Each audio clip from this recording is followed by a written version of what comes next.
Hello students, welcome to SSC Masala. CGL 2022 का exam दिसंबर 2022 में 40 shifts में कंडक्ट हुआ था। पहले केवल 21 शिफ्ट्स में एग्जाम हो जाता था, लेकिन इस बार फॉर्म बहुत ज़्यादा पड़े थे, इसलिए 40 शिफ्ट्स में हुआ। और पहले एक दिन में केवल 3 शिफ्ट होते थे, लेकिन इस बार एक दिन में 4 शिफ्ट हुए थे। तो इस वीडियो में हम 1 दिसंबर 2022 को जो एग्जाम हुआ था उसके चारों शिफ्ट के टॉप 22 क्वेश्चंस डिस्कस करेंगे। 4 शिफ्ट में टोटल 100 क्वेश्चंस हुए, लेकिन उसमें से जो टॉप 22 सिलेक्टेड क्वेश्चंस हैं हम उनको यहाँ पे डिस्कस करेंगे। तो चलिए वीडियो को स्टार्ट करते हैं। सबसे पहले 1 दिसंबर शिफ्ट 1 के क्वेश्चन देखेंगे। पहला क्वेश्चन है, two circles touch each other externally at P. तो दो सर्कल्स हैं, वो एक्सटर्नली टच कर रही हैं एक पॉइंट पी पे, ठीक है। AB is a direct common tangent to the two circles A and B are the points of contact। यानी एक कॉमन टेंजेंट है और पॉइंट्स ऑफ कांटेक्ट क्या है, A और B। और गिवन है PAB इक्वल टू 40 डिग्री, यानी ये एंगल 40 डिग्री है। The measure of angle ABP is, तो ABP पूछ रहा है, यानी कि ये वाला एंगल हमसे पूछ रहा है, ठीक है। तो देखो, इस कंडीशन में हमेशा याद रखना कि ये जो एंगल है ये हमेशा 90 डिग्री होता है। कि जब भी दो सर्कल एक्सटर्नली टच करें एक पॉइंट पे और कोई कॉमन टेंजेंट हो उनका, तो उन कॉमन टेंजेंट के जो दोनों पॉइंट हैं वो एक्सटर्नली जहाँ टच कर रही हैं उसको वहाँ पे अगर हम मिला दें तो वहाँ पे 90 डिग्री बनता है, ठीक है। तो ये 90 डिग्री हो गया, ये 40 डिग्री है, तो ये कितना हो गया 50 डिग्री। तो 50 डिग्री हमारा आंसर हो जाएगा। अब आप लोगों के माइंड में आ रहा होगा कि ये 90 डिग्री क्यों होता है, तो ठीक है मैं वो भी बता देता हूँ। अभी जो पॉइंट P है, यहाँ से हम एक और कॉमन टेंजेंट होगा, इस कॉमन टेंजेंट को अगर हम ऐसे ड्रॉ कर दें ये टेंजेंट और यहाँ पे टच कराएं, इसको मान लेते हैं पॉइंट Q। अब देखिए इस वाले सर्कल में पॉइंट Q से एक टेंजेंट QA आ रहा है और एक टेंजेंट QP आ रहा है, तो ये दोनों बराबर होंगे क्योंकि ये टेंजेंट की प्रॉपर्टी होती है। उसके बाद इस वाले सर्कल पे पॉइंट Q से एक टेंजेंट QB है और एक टेंजेंट QP है, तो ये इसके इक्वल होगा, यानी कि ये तीनों आपस में इक्वल हो गए। QA, QP और QB ये तीनों आपस में इक्वल हो गए। तो ये किसकी प्रॉपर्टी है, ये राइट एंगल ट्रायंगल की प्रॉपर्टी है ना, इसलिए ये 90 डिग्री होगा, ठीक है। अगर आपको ये प्रॉपर्टी नहीं पता है तो याद कर लीजिए, क्योंकि इस प्रॉपर्टी की बेस पे भी क्वेश्चंस बनते हैं, ठीक है। प्रॉपर्टी ये है कि अगर कोई राइट एंगल ट्रायंगल है और अगर हम उसके हाइपोटेन्यूज पे एक मीडियन ड्रॉ करें, तो मीडियन ड्रॉ करेंगे तो मीडियन क्या करता है, इक्वली डिवाइड करता है। तो राइट एंगल ट्रायंगल में ये जो दो पार्ट इक्वली डिवाइड हुए हैं, ये मीडियन भी उन दोनों के इक्वल होता है, ठीक है, यानी ये तीनों आपस में इक्वल हो जाता है। तो ये प्रॉपर्टी याद रखना, इस पे भी क्वेश्चन बनते हैं, ठीक है। अब नेक्स्ट क्वेश्चन पे चलते हैं। Which of the following numbers is a divisor of 49 की पावर 15 minus 1? अब ये क्वेश्चन दो तरीके से हो सकता है। पहला तो ये कि आपको पता होना चाहिए कि x की पावर n माइनस वाई की पावर n, अगर कोई भी नंबर मतलब इस फॉर्म में है x की पावर n माइनस वाई की पावर n, तो जैसे 49 की पावर 15 है तो 1 की पावर 15 भी तो इसको लिख सकते हैं। तो अगर इस फॉर्म में है तो ये किससे डिविजिबल होगा, x माइनस वाई से डिविजिबल होगा, ठीक है। तो 49 माइनस 1 कितना हो गया, 48 हो गया, तो ये 48 से डिविजिबल होगा। अब 48 तो ऑप्शन में है नहीं, तो 48 नहीं है तो 48 से डिविजिबल होगा, इसका मतलब उसके फैक्टर से भी डिविजिबल होगा। तो इसमें ऑप्शन में 48 का फैक्टर कौन सा है, 8 है, तो ये इसका आंसर हो जाएगा, ठीक है। दूसरा तरीका ये है कि हम रिमाइंडर वाला मेथड यूज करें, रिमाइंडर फाइंड आउट करें। तो ये कॉन्सेप्ट तो हमें पता होना चाहिए रिमाइंडर वाला, क्योंकि रिमाइंडर भी पूछता है। तो देखो 46 से जब 49 को डिवाइड करेंगे तो 3 रिमाइंडर बचेगा। अब 3 की पावर 15 ये निकालना मुश्किल है ना, तो छोड़ दो इसको। 14 का देखो 14 तियाँ 42, 42 आएगा, तो ये यहाँ भी लंबा कैलकुलेशन है। 8 से चेक करते हैं, 8 चेक 48, तो 48 माइनस होगा 49 में से, तो 1 बचेगा। 1 की पावर 15 माइनस 1, तो 1 माइनस 1 0 हो गया ना, तो रिमाइंडर अगर 0 आ रहा है इसका मतलब ये इसको डिवाइड कर देगा, तो यानी कि 8 आंसर हो जाएगा, ठीक है। नेक्स्ट क्वेश्चन पे चलते हैं। In a 1500 metre race Anil beats Bakul by 150 meter, and in the same race, Bakul beats Charles by 75 meter. By what distance does Anil beat Charles? तो देखो, एक रेस में अनिल बकुल को इतने मीटर से हरा रहा है और उसी रेस में बकुल चार्ल्स को इतने मीटर से हरा रहा है, तो पूछ रहा है अनिल और चार्ल्स का पूछ रहा है। तो अगर हम सेम टाइम पे इन तीनों ने कितना डिस्टेंस कवर किया है उसका हम डिस्टेंस का रेशियो निकाल लें, तो हम इस क्वेश्चन को सॉल्व कर सकते हैं। तीनों का कॉमन रेशियो निकाल लेते हैं। तो सबसे पहले अनिल और बकुल का निकाल लेते हैं। तो अनिल अपॉन बकुल इनका रेशियो निकाल लेते हैं। तो अनिल ने जब 1500 मीटर कवर किया था, तो उस टाइम पे देखो अनिल ने बकुल को 150 मीटर से हराया है ना, यानी कि जब अनिल ने 1500 मीटर कवर किया तो 150 मीटर पीछे था, यानी कि ये इसने बकुल ने कितना कवर किया था 1350। 0 से 0 गया, 15 9 135, 15 दहियम 150, तो 10 और 9 का रेशो हो गया। उसके बाद बकुल और चार्ल्स का रेशो निकाल लेते हैं। तो बकुल ने जब 1500 मीटर तय किया तो चार्ल्स ने कितना किया? बकुल ने चार्ल्स को 75 मीटर से हराया ना, 75 मीटर से हराया है, यानी जब इसने 1500 किया इसने 75 कम किया तो 1425 हो गया। अभी 25 से कट जाएगा तो ये 60 हो जाएगा और ये 3 कम 57, फिर 3 से कट जाएगा 19 और ये 20। तो इन तीनों का कॉमन रेशियो निकाल लेते हैं। इन दोनों का रेशियो कितना है? 10 और 9 है अनिल और बकुल का, और बकुल और चार्ल्स का कितना है? 20 और 19 का। तो 9 के सामने 9 लिख लेंगे, 20 के सामने इधर 20 लिख लेंगे। कॉमन रेशियो निकालेंगे, इसका 200 मल्टीप्लाई कर रहे हैं 180 और 19 9 171, ठीक है। अब देखो ये डिस्टेंस का रेशियो आ गया हमारे पास, ठीक है, ये डिस्टेंस का रेशियो आ गया। अब अनिल ने बकुल को 150 मीटर से हराया था, बकुल ने चार्ल्स को, तो दो दो का डिफरेंस दे रखा है, कोई भी एक उठा लो। मान लो हम इसका ले लेते हैं, तो यहाँ पे डिफरेंस कितना है 20 का, और क्वेश्चन में कितना गिवन है 150, तो 0 से 0 गया, यानी एक की वैल्यू कितनी हुई 15/2, ठीक है।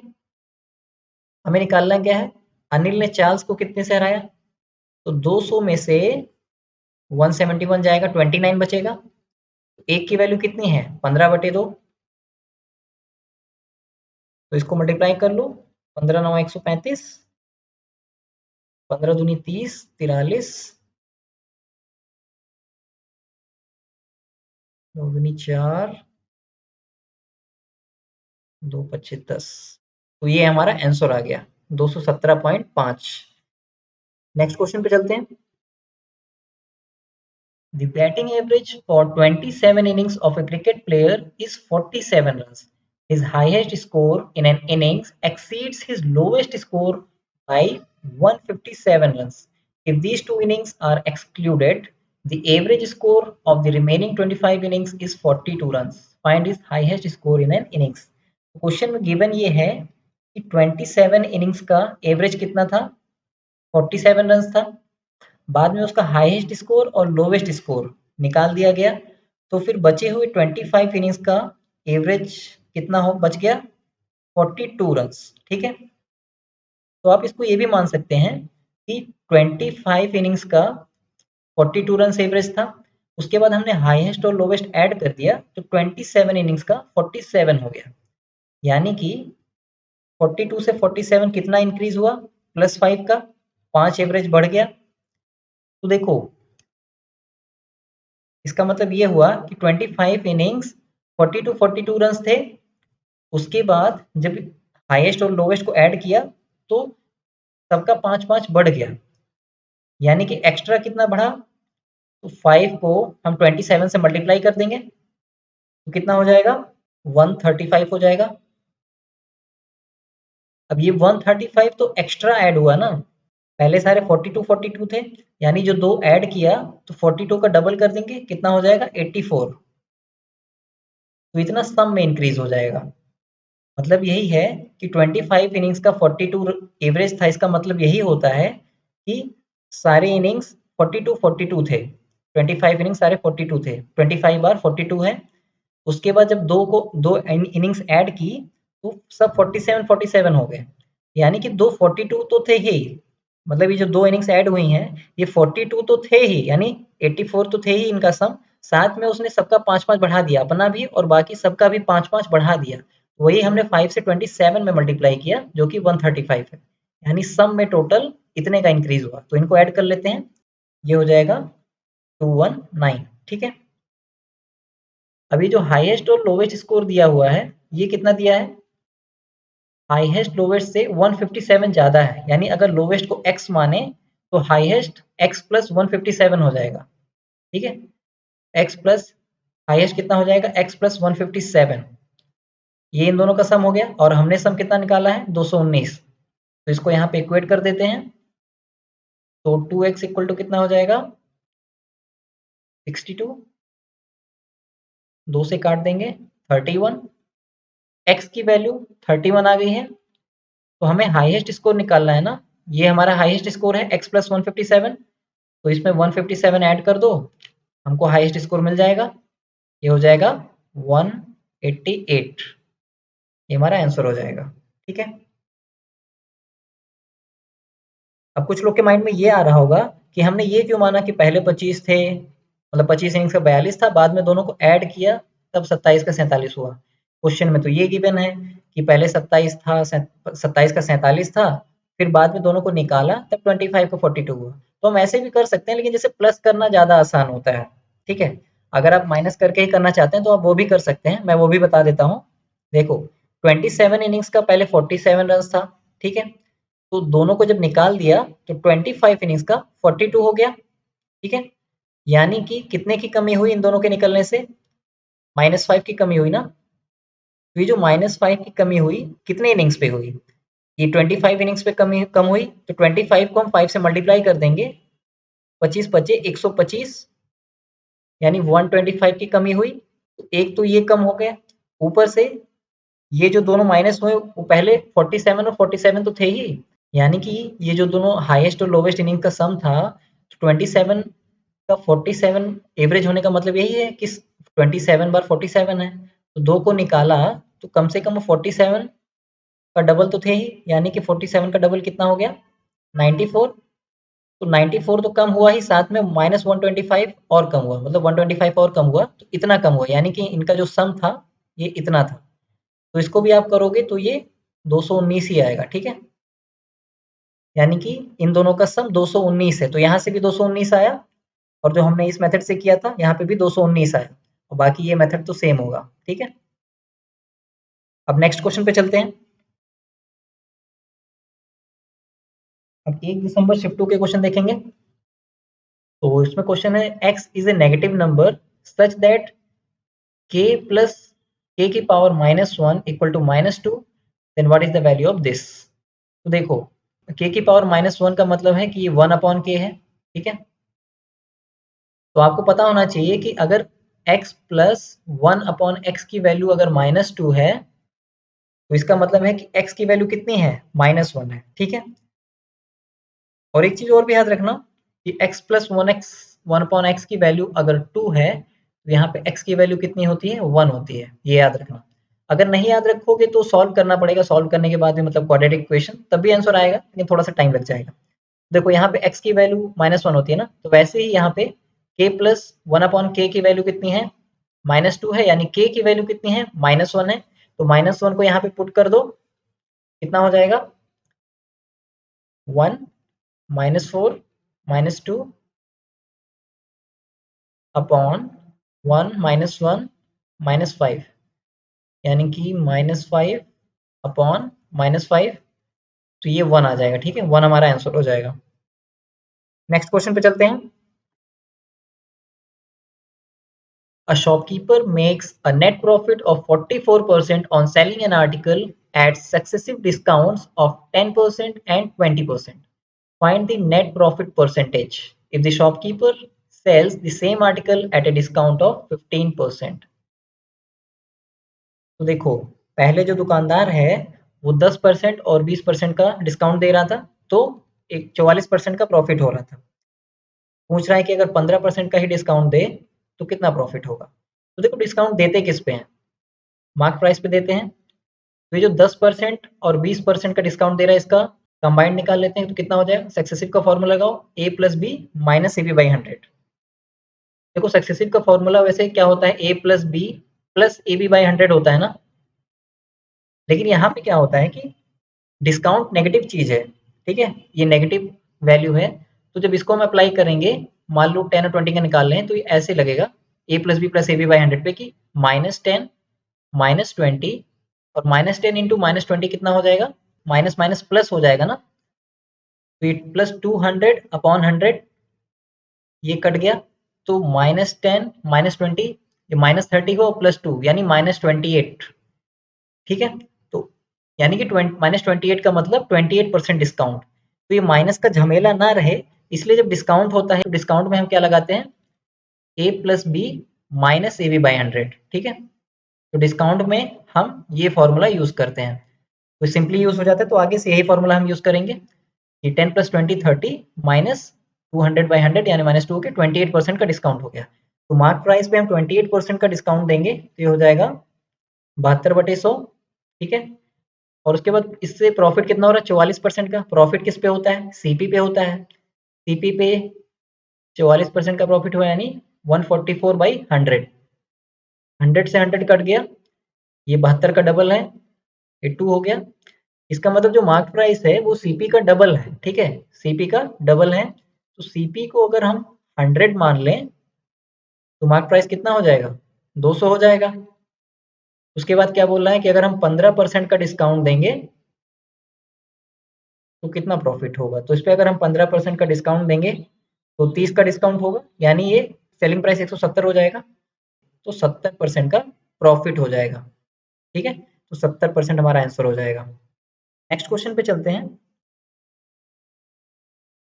देखो ये क्वेश्चन वैसे कैलकुलेटिव है, लेकिन अगर आपने एक चीज का ध्यान नहीं दिया तो ये और ज्यादा कैलकुलेटिव हो जाएगा। ठीक है, क्वेश्चन देखते हैं, ये हिंदी में है।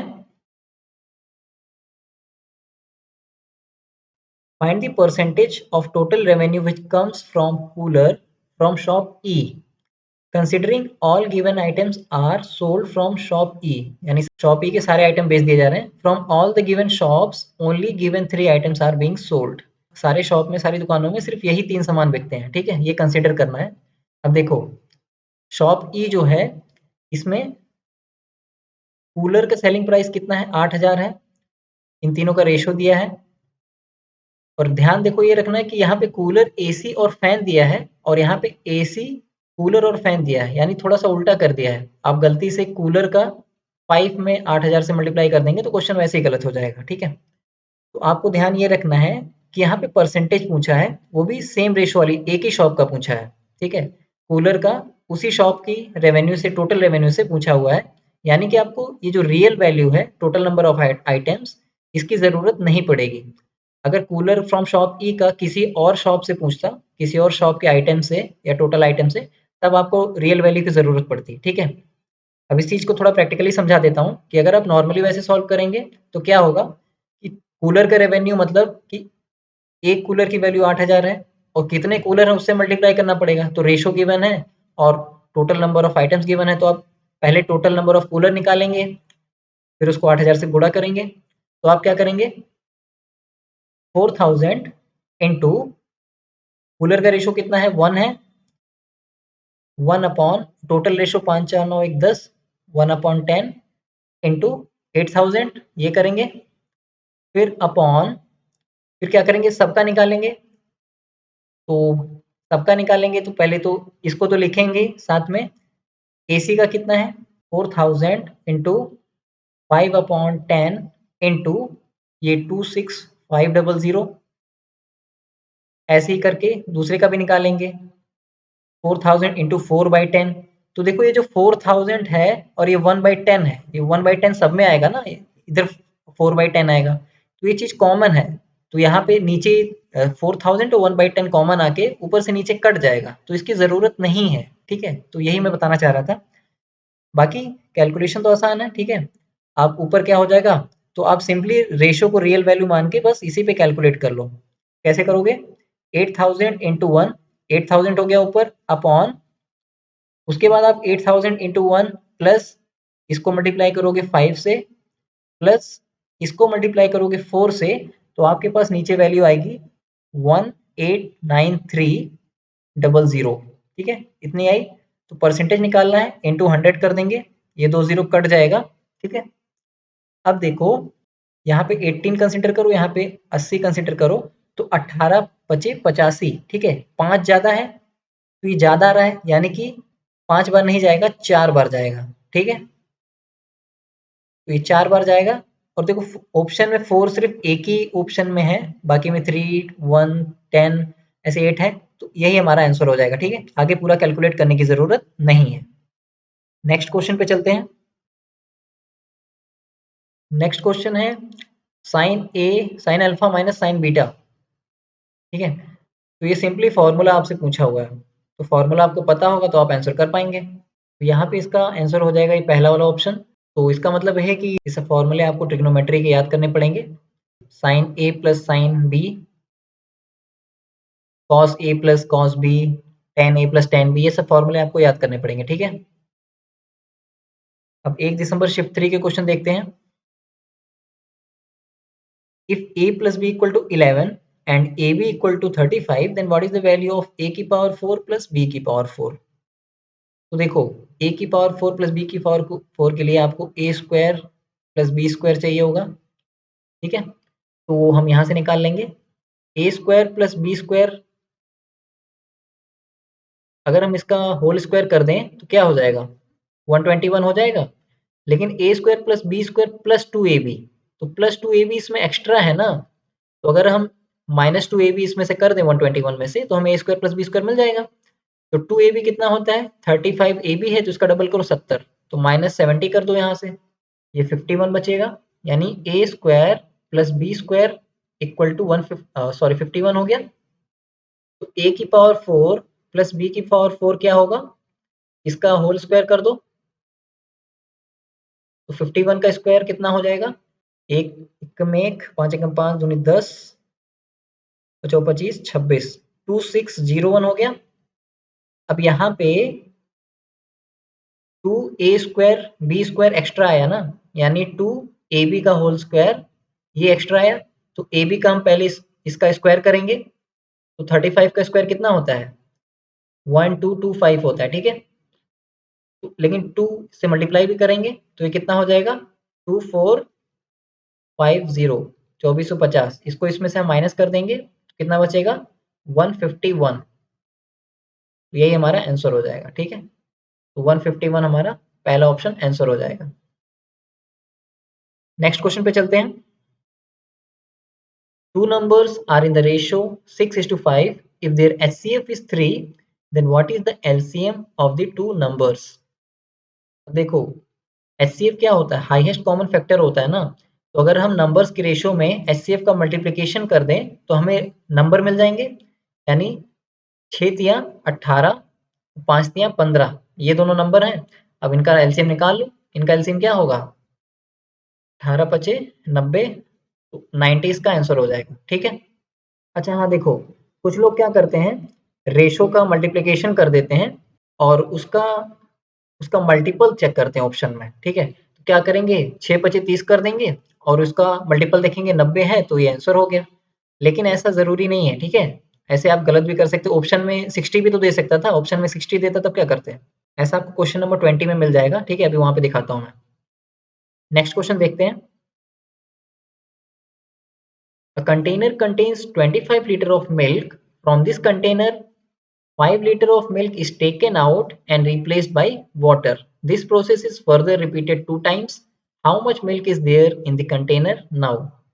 यानी कि देखो 25 लीटर दूध है, उसमें से 5 लीटर निकालते हैं, 5 लीटर दूध निकालते हैं और 5 लीटर पानी मिला देते हैं। ठीक है, यानी कि जो दूध कितना बचता है, 20 बचता है, 25 में से 5 लीटर निकाले यानी 20 लीटर दूध बचा, तो और 5 लीटर पानी मिला दिया, यानी कि 25 में से 20 लीटर दूध बचा, 5 चौके 20, 5 25, यानी 4 दूध जो है वो 4/5 हो गया। ठीक है, और इस प्रोसेस को 2 बार और रिपीट किया जाता है। तो पहले तो 4/5 हो गया और इसी प्रोसेस को जब 2 बार और करेंगे सेम प्रोसेस को, तो फिर से दूध क्या होगा 4/5 बचेगा। फिर एक और बार रिपीट करेंगे तो दूध 4/5 बचेगा। ठीक है? तो काट देते हैं, 5×5 = 4 का क्यूब कितना होता है? 64/5, 5 एकम 5, 5 दूनी 10, 5 अठे 40, तो 12.8 लीटर हमारा आंसर हो जाएगा। ठीक है? अब इसको करने का एक और मेथड है, लेकिन देखो यही मेथड बेस्ट है। ठीक है? ये मेथड बेस्ट है, लेकिन एक मेथड और बता देता हूँ कि जैसे मिल्क है और वाटर है, तो पहले 25 लीटर मिल्क था, 0 लीटर वाटर था, फिर 5 लीटर निकाला तो ये 20 लीटर बचा और 5 लीटर पानी ऐड कर दिया तो ये, ठीक है, 5 लीटर वाटर बचा। फिर जब दोबारा 5 लीटर निकालेंगे तो उसमें कितना दूध होगा और कितना पानी होगा? उतना ही दूध होगा जिस रेशो में मिक्सचर में है। तो मिक्सचर में 25 में से सॉरी 20 25 में से 20 लीटर दूध है, यानी 20/5। तो ये 4/5 है, 5 से 5 गया यानी 4 लीटर दूध निकलेगा, यानी कि 16 लीटर दूध बचेगा और 1 लीटर पानी, यानी ये 6 हो गया। ठीक है? एक बार ये रिपीट हुआ, 2 बार रिपीट करने को बोला है। दूसरी बार जब रिपीट करेंगे तो फिर जब दोबारा 5 लीटर निकालेंगे तो उसमें कितना दूध होगा, कितना पानी होगा? उसी रेशो में, जिस रेशो में है, जिस रेशो में है उसी रेशो में दूध निकलेगा। तो 16 दूध है 25 में से टोटल, इतना ही दूध निकलेगा। 5×25, 5 से काटेंगे तो 5 तिया 15, 5 दूनी 10, तो 3.2 लीटर निकलेगा, यानी 3.2 माइनस कर देंगे तो ये 12.8 बचा। तो यही हमारा आंसर हो जाएगा। ठीक है? नेक्स्ट क्वेश्चन पे चलते हैं। If x plus y equal to 36, find x minus 27 का क्यूब प्लस y माइनस 9 का क्यूब। अब इसका बेस्ट तरीका है वैल्यू पुटिंग। तो वैल्यू पुटिंग में हम क्या करते हैं, एक वैल्यू को 0 ले लेते हैं, x को 0 मान लो, y को 36 मान लो। आप कुछ भी मान सकते हो, लेकिन एक को 0 और दूसरे को 36 मानना ज़्यादा सही रहेगा। तो जो पहला नंबर x 0 है, तो ये माइनस 27 का क्यूब प्लस 36 माइनस 9 कितना बचा? 27 का क्यूब। तो ये दोनों आपस में कट जाएंगे। ठीक है? क्योंकि माइनस की पावर ऑड है तो बाहर भी माइनस ही आ जाएगा ना, तो माइनस से माइनस कट गया यानी 0 आंसर हो जाएगा। नेक्स्ट क्वेश्चन पे चलते हैं। If tan theta plus sec theta equal to 7, theta being acute, then the value of 5 sin theta is। तो देखो, आपको पता होना चाहिए कि sec theta plus tan theta और sec theta minus tan theta ये एक दूसरे के इनवर्स है। ठीक है? तो sec plus tan equal to अगर x है तो sec minus tan equal to 1/x हो जाता है। क्यों होता है? क्योंकि आपको पता है कि sec square minus tan square कितना होता है? 1 होता है। तो इसको हम sec plus tan into sec minus tan लिख सकते हैं। ठीक है?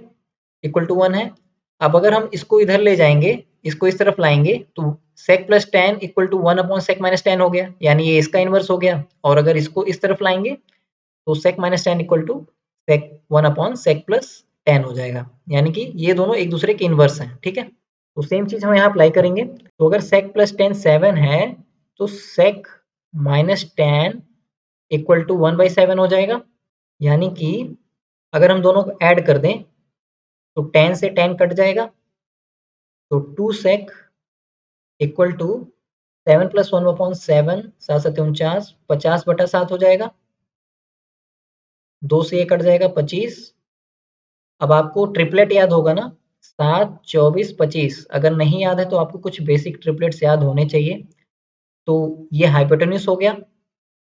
देखो sec है ना, तो sec cos का उल्टा होता है, यानी हाइपोटेन्यूज अपॉन बेस। तो 7 क्या हो गया? बेस हो गया, यानी कि परपेंडिकुलर कितना होगा? 24 होगा 7 24 25 के ट्रिपलेट से। तो हमें निकालना क्या? 5 sin थीटा। तो 5 sin थीटा क्या होगा, परपेंडिकुलर कितना है 24 अपॉन हाइपोटेन्यूज 25, तो ये 25 25 यानी कि 24/5 हमारा आंसर हो जाएगा। तो ये चौथा ऑप्शन हमारा आंसर हो गया। अब नेक्स्ट क्वेश्चन पे चलते हैं। What will be the remainder when 27 की power 7 plus 27 is divided by 28। तो देखो जब 28 से डिवाइड करेंगे तो 27 को डिवाइड करेंगे तो एक कम है ना, यानी रिमाइंडर -1 होगा। तो -1 की पावर 27 प्लस -1, तो माइनस की पावर ऑड है तो माइनस ही रहेगा, माइनस प्लस प्लस -1 यानी -1 ये -2 हो गया, तो रिमाइंडर आया -2। तो 28 से डिवाइड करने पे आया ना, यानी कि हम 28 में से 2 माइनस कर देंगे तो रिमाइंडर हमारा क्या हो जाएगा 26। ठीक है, तो 26 चौथा ऑप्शन हमारा आंसर हो गया। अब नेक्स्ट क्वेश्चन पे चलते हैं। A swimmer swims from a point P against the current for 6 minutes। यानी कि पानी की धारा के अगेंस्ट के विरुद्ध चलता है। Then swims back along the current, यानी कि पानी की धारा के साथ चलता है अगले 6 मिनट के लिए। ठीक है, and reaches at a point Q if the distance between P and Q is 120 metre then the speed of current, यानी कि पानी की स्पीड पूछ रहा है किलोमीटर पर आवर में। तो देखो इसको कोई पॉइंट P मान लेते हैं, यहाँ से वो किसी पॉइंट तक गया, मान लो यहाँ तक गया तो 6 मिनट के लिए गया। ठीक, और यहाँ से फिर वापस आया और वापस तो अभी यहाँ तक गया था पानी के अगेंस्ट, पानी की धारा के विरुद्ध गया था, अब वापस जाएगा पानी की धारा के साथ, यानी कि जब करंट के साथ चलेगा तो स्पीड ज़्यादा हो जाएगी। तो स्पीड जब ज़्यादा हो जाएगी और तब भी देखो 6 मिनट ही चल रहा है, 6 मिनट तब भी चलेगा, यानी कि वो ज़्यादा डिस्टेंस कवर कर लेगा, तो यहाँ कहीं पहुँच जाएगा। ठीक है, इसको पॉइंट क्या दिया है, पॉइंट क्यू है ये, यहाँ लिख लेते हैं पॉइंट क्यू। तो ये भी इसने पूरा 6 मिनट लगाया। ठीक,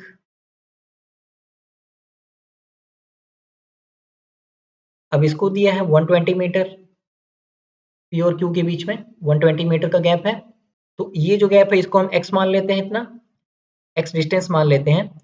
अब देखो distance equal to speed into time होता है ना, तो जब पानी के अगेंस्ट जा रहा था, करंट के अगेंस्ट जा रहा था, तो distance equal to x distance है, स्पीड इनटू टाइम, स्पीड क्या होगा, बोट की स्पीड को b मान लेते हैं, करंट की स्पीड को c मान लेते हैं, तो b माइनस सी हो जाएगा। तो b माइनस सी, तो ये स्पीड हो गया, distance equal speed into time into 6 हो जाएगा, 6 मिनट के लिए गया था। उसी तरह जब करंट के साथ जा रहा था अलोंग दी करंट, तो डिस्टेंस कितना कवर किया, x प्लस 120 मीटर ये पूरा, तो x प्लस 120 इक्वल टू, अब यहाँ पे स्पीड क्या होगी b प्लस सी। ठीक है, b प्लस सी इंटू 6, 6 मिनट यहाँ भी चला था, 6 को जब अंदर मल्टीप्लाई कर लेंगे तो यहाँ पे 6 आ जाएगा। ठीक, यहाँ 6 आ जाएगा। तो अब अगर हम इसको प्लस करते हैं, प्लस करेंगे तो केवल c कटेगा और दो वेरिएबल हमारे पास आ जाएंगे, इसलिए हम क्या करेंगे दूसरे वाले में से पहले को माइनस कर देंगे।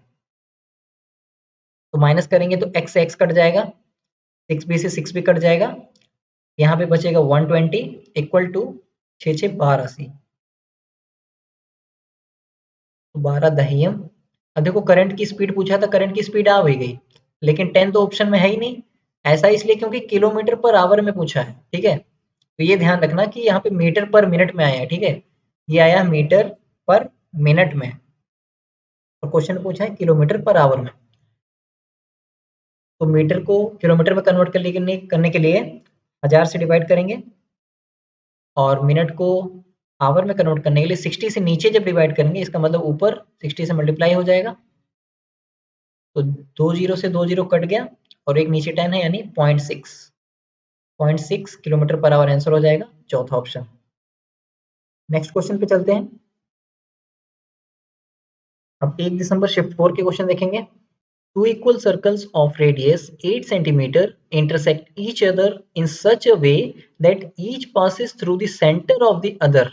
The length of the common chord is, तो देखो दो इक्वल सर्कल हैं और दोनों एक दूसरे के सेंटर से पास हो रही हैं। ठीक है, तो ये जो कॉमन कॉर्ड है इसका लेंथ पूछ रहा है।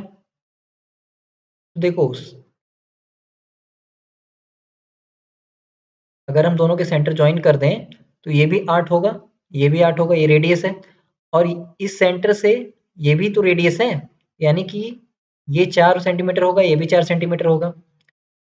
और ये बात ध्यान रखना कि ये जब दोनों इक्वल सर्कल ऐसे इंटरसेक्ट करते हैं एक दूसरे के सेंटर से, तो ये परपेंडिकुलर होता है, एक दूसरे के परपेंडिकुलर बाइसेक्टर होते हैं।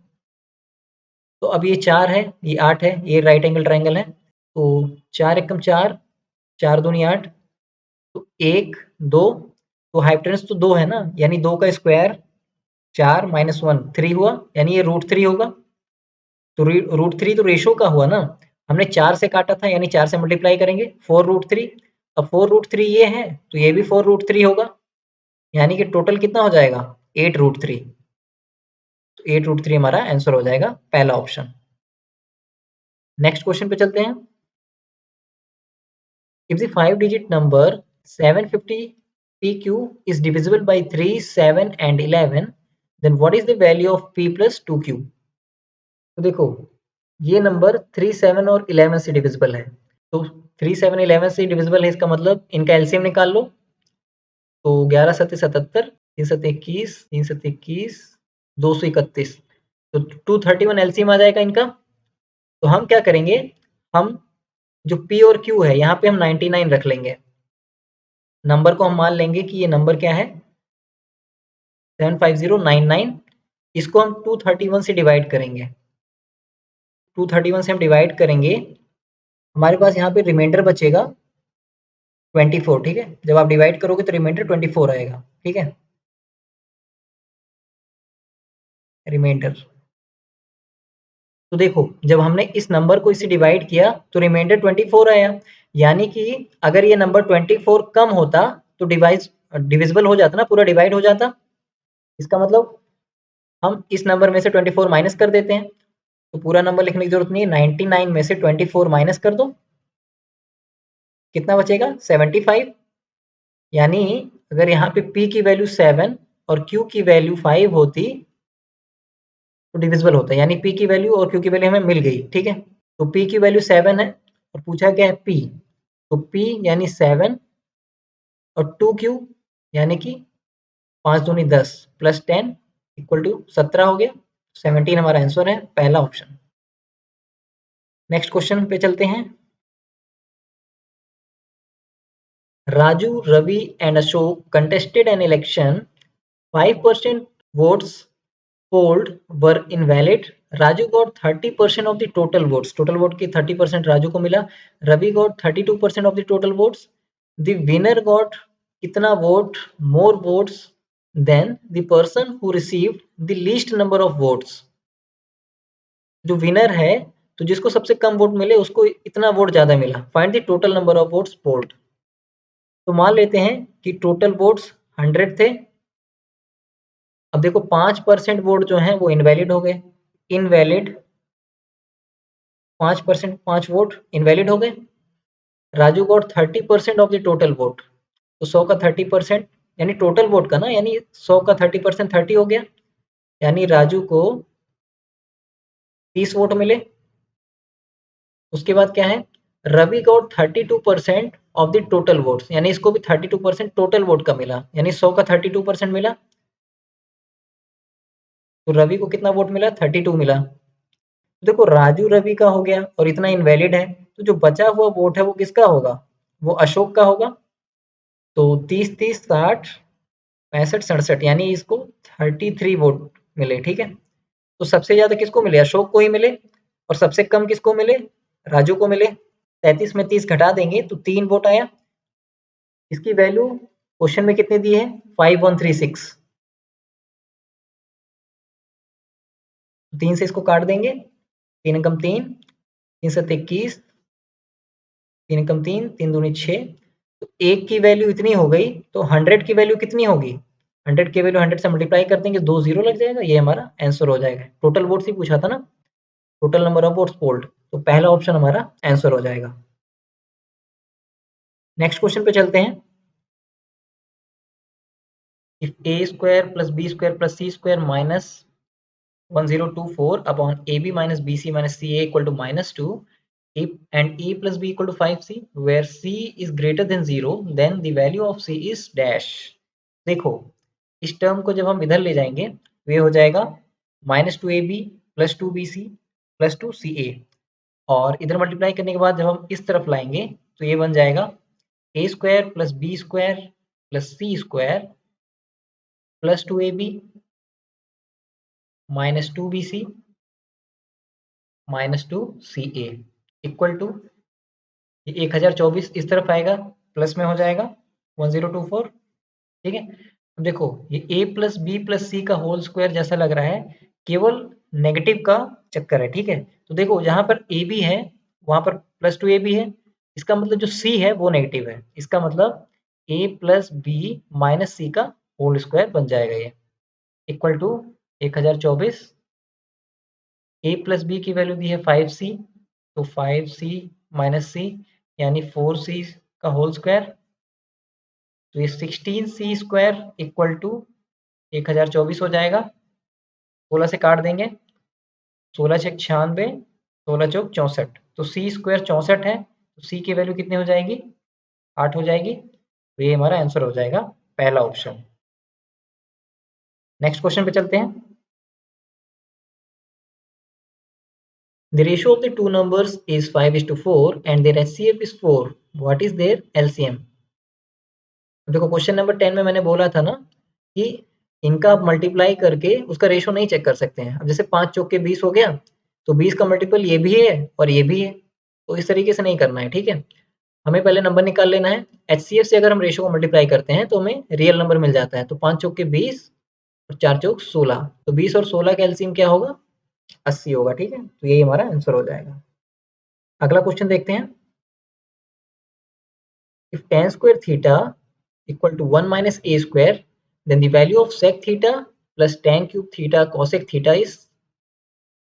देखो cosec theta से tan theta sin upon cos होता है ना, तो वहां पे कट जाएगा, तो tan theta को हम tan स्क्वायर इंटू tan लिख सकते हैं, तो इंटू tan लिख सकते हैं, तो इस tan में tan का मतलब sin upon cos into cosec, तो sin से cosec कट जाएगा ना, या तो sin से cosec काट दो या तो मन हो तो cosec को 1 अपॉन sin लिख के ऐसे काटो, तो sin से sin कट गया, 1 अपॉन cos क्या हो जाएगा, ये हो जाएगा sec, 1 अपॉन cos sec होता है, तो sec इंटू tan स्क्वायर और यहाँ पे भी sec थीटा है, तो sec plus sec into tan square, तो sec कॉमन आ जाएगा, बचेगा क्या 1 प्लस tan स्क्वायर, तो 1 प्लस tan स्क्वायर क्या होता है sec स्क्वायर होता है, यानी कि ये sec क्यूब बन जाएगा। ठीक है, यानी हमें sec क्यूब की वैल्यू पता करनी है, तो tan स्क्वायर से आपको sec का कुछ रिलेशन याद आ रहा होगा कि 1 प्लस tan स्क्वायर थीटा क्या होता है sec स्क्वायर थीटा होता है, तो या तो दोनों साइड आप 1 1 ऐड कर दो, तो इधर 1 प्लस tan स्क्वायर थीटा इधर 2 माइनस a स्क्वायर बन जाएगा,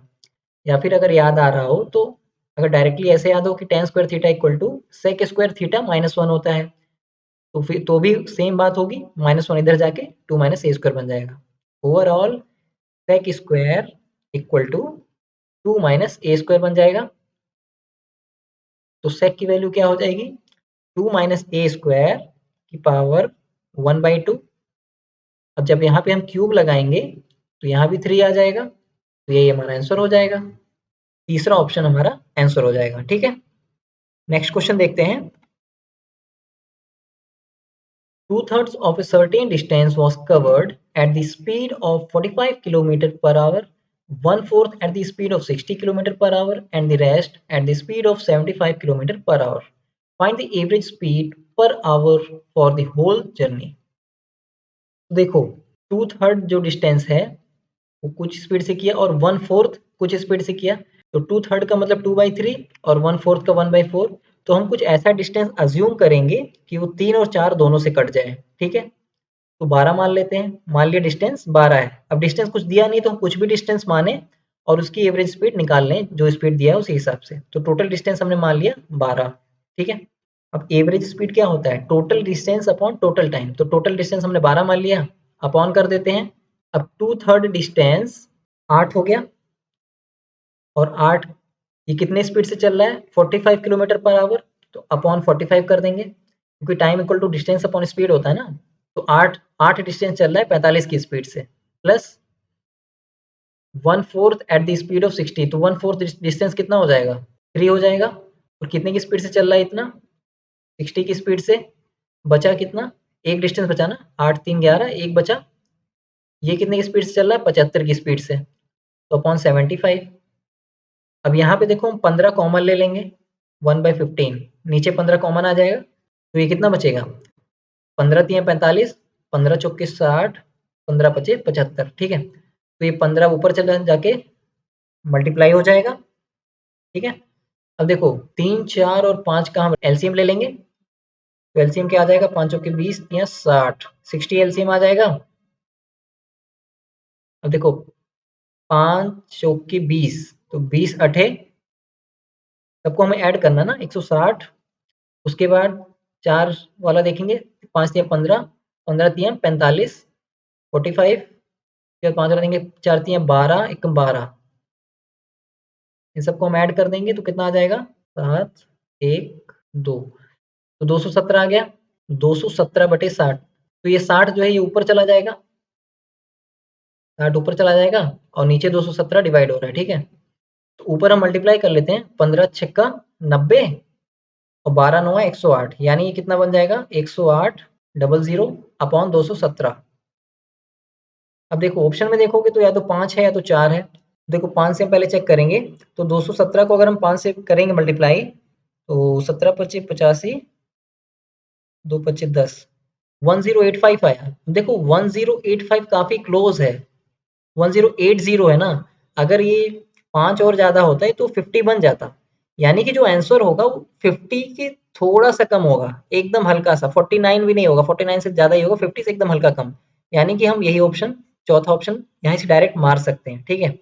लेकिन अगर एग्ज़ाम प्रेशर में ये ऐसे दिमाग नहीं काम करता है, तो आप फिर 4 से मल्टीप्लाई कीजिए। 4 से मल्टीप्लाई करेंगे तो कितना हो जाएगा? 217 को मल्टीप्लाई करेंगे 4 से तो ये हो जाएगा 868। अब इसको जब माइनस करेंगे बचेगा 212, फिर एक ज़ीरो और बढ़ जाएगा, ठीक है। फिर अब देखो 217 से मल्टीप्लाई करना है कि ये आए, तो आप देखेंगे एक जगह 5 है, एक जगह 9 है, तो 5 से तो ये आया था, 5 से ये आया था, यानी कि चौथा ऑप्शन आंसर हो जाएगा, ठीक है। तो बस इतने ही क्वेश्चंस पूछे गए थे। इसका पीडीएफ मैंने टेलीग्राम चैनल पे अपडेट कर दिया है, और बाकी पीडीएफ्स के लिए भी मेरा टेलीग्राम चैनल जॉइन कर सकते हैं, जिसका लिंक मैंने नीचे डिस्क्रिप्शन बॉक्स में दे दिया है। अगर लिंक काम नहीं करता है तो आप टेलीग्राम पे सर्च करिए एसएससी मसाला, आपको चैनल मिल जाएगा। बाकी वीडियो को लाइक एंड शेयर और चैनल को सब्सक्राइब ज़रूर कर लेना। तो मिलते हैं अगले वीडियो में, तब तक के लिए गुड बाय।